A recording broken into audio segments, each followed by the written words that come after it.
நித்திரவிளை அருகே புது bike வாங்கியதற்கு treat வைத்தபோது மது போதையில் இளைஞர்கள் ரகளை.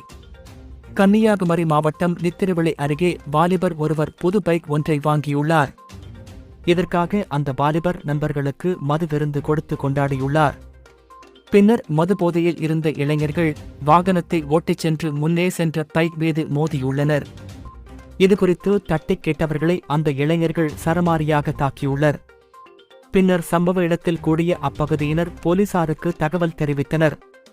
உடனடியாக விரைந்து வந்த போலீசார் சம்பந்தப்பட்ட இளைஞர்களை காவல் நிலையம் அழைத்துச் சென்று விசாரணை நடத்தி வருகின்றனர்.